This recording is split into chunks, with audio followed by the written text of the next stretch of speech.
اللہ اکبر۔ میں پاگل سا ہو جاتا ہوں جب یاد مدینہ آتا ہے۔ مدینے کی یاد میں رونا بڑی برکت کی بات ہے، اور حاجی جب حج کرنے جاتے ہیں، جب مدینہ منورہ کا گنبد خضرا دیکھتے ہیں تو دہاڑے مارتے، میں نے حاجیوں سے سنا ہے، اور یہ شدت اور بڑھتی ہے جب مدینہ منورہ سے پلٹتے ہیں، راہیں ادھر نگاہیں ٹکٹکی ہوتی ہیں اور گنبد خضرا کی جانب دیکھتے ہیں، جب وہ اوجھل ہوتا ہے تو میں نے حاجیوں سے سنا دہاڑے مارتے ہیں، بس کے اندر دہاڑے مارتے ہیں۔ یہ عشق رسول جس کے سینے میں ہے، ماشاءاللہ بڑا خوش نصیب ہے وہ انسان۔ حضرات محترم، درود پاک پڑھی، اللہم صلی علی سیدنا و نبینا و مولانا محمد صلی اللہ علیہ وسلم۔ حضور نے اپنی امت سے ایک بار صحابہ سے کہا کہ مجھے تمہاری دنیا میں 3 چیزیں پسند ہیں، ایک خوشبو، ایک عورت، اور ایک چیز اور بتائی ہے سرکار نے۔ بہرحال ایک خوشبو ہے، ایک عورت ہے، ہاں ایک میری آنکھوں کی ٹھنڈک نماز۔ 3 چیزیں کہ میری امت میں، آپ کی دنیا میں میرے 3 چیزیں پسند ہیں، خوشبو، عورت اور میری نماز، یعنی میری آنکھوں کی ٹھنڈک نماز۔ تو حضرات محترم، خوشبو پسند ہے، سرکار کی سنت ہے، خوشبو لگانا چاہیے۔ اب دوسری بات سرکار نے کہی المختصر، عورت نے، کچھ لوگ اس معنی کو، اس حدیث کو غلط طرح سے سمجھتے ہیں، اور ابھی سوشل میڈیا پہ یہ بات پھیلی ہوئی تھی کہ حضور نے اپنے نفس کے لیے 11 بیویوں سے شادی کری، لیکن حضرات محترم جو ہم تک دین پہنچا، حدیث پاک پہنچی، وہ ازواج مطہرات کی ہی بدولت ہے۔ حضور نے شادی اس لیے نہیں کی، بلکہ اگر یہ دین پہنچانا مقصود نہ ہوتا تو حضور ہرگز شادی نہ کرتے۔ یہ دین ہم تک حدیث پاک جو پہنچی ہے، انشاءاللہ کسی موقع پر ازواج محترات کا مقام بتاؤں گا کہ ان کے ذریعے ہم تک کیسے یہ حدیثیں پہنچی ہیں۔ لیکن عورتوں کا مقام آپ کو چند جملے سے بتا دیتا ہوں، حضور نے عورت کو کیوں پسند کیا۔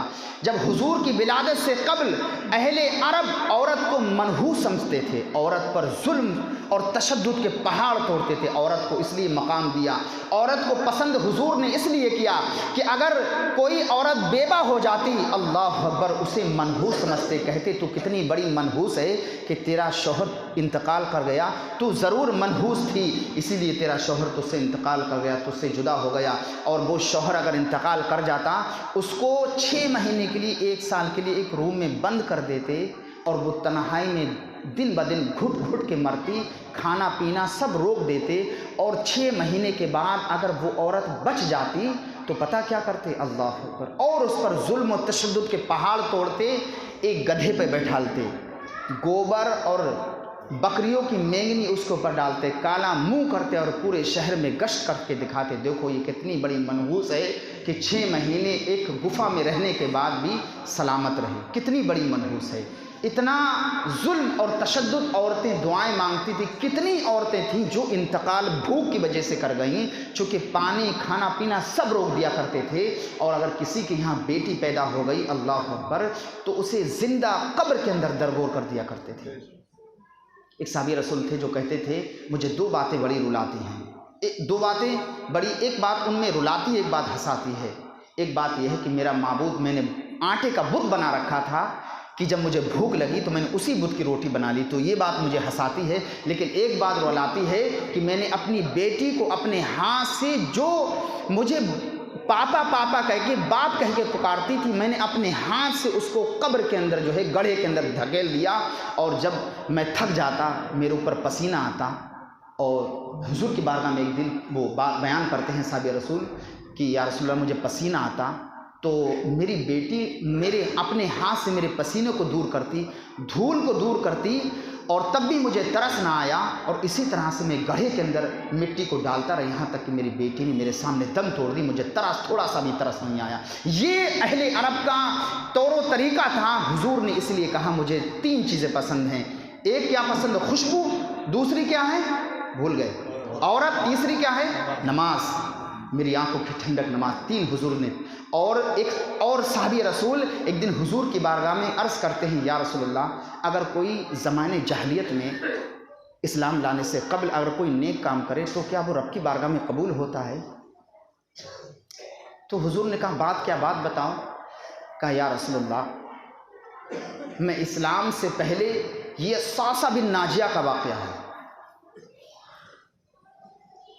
صعصع بن ناجیہ یہ صحابی رسول گزرے ہیں، لیکن ان کا دل بڑا نرم تھا.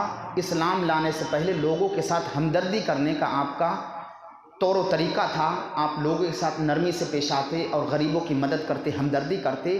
یہ اللہ نے آپ کا دل ایسا بنایا تھا. تو کہنے لگے ظاہر سی بات ہے آپ کتنا ہی نیک کام کرو، اسلام سے پہلے کوئی قبول نہیں ہوگا. اسلام کے بعد ہی کوئی کار خیر آپ کا عمل قبول ہوگا، اسلام سے پہلے کچھ نہیں قبول ہوگا. تو کہنے لگے یا رسول اللہ ایک دن میری 2 اونٹنی حاملہ گم ہو گئی. کتنی؟ 2 اونٹنی. یا رسول اللہ میں اس کی تلاش میں نکلا. میں ایک سرخ اونٹ پر سوار ہوا اور سوار ہونے کے بعد میں جنگل کی اور لوگوں سے معلوم کیا، پتہ کریا کہ ہماری 2 اونٹنی حمل سے ہیں اور 10 مہینے کے حاملہ اونٹنی. تو میں تلاش میں نکلا یا رسول اللہ، تو وہ اونٹنی نہ ملی. تو پھر میں نے ایک دیکھا کہ کافی اونٹ تھے، انہی اونٹوں میں میری اونٹنی تھی. تو میں اس کے پاس گیا، اس مالک سے ملا اور اس سے کہا کہ یہ جو اونٹنی ہے وہ میری ہیں اور مجھے دے دے. اتنے میں ایک اس کی لونڈی ایک غلام آتی ہے اور کہتی ہے اے مالک آپ کے یہاں بچے کی ولادت ہوئی ہے. تو بچے کی ولادت ہوتی ہے تو خوشی کا ماحول ہوتا ہے. تو اس نے کہا کہ اچھا پوچھ کے آؤ. تو وہ غلام لڑکی پوچھنے گئی کہ بیٹی پیدا ہوئی یا بیٹا پیدا ہوا ہے، جاؤ پوچھ کے آؤ. تو صعصع بن ناجیہ پوچھنے لگے کہ اگر بیٹی پیدا ہوئی تو کیا کرو گے؟ مطلب ہوتا ہے نہیں، بچہ پیدا ہوتا ہے لوگ لڈو بانٹتے ہیں، خوشی مناتے ہیں.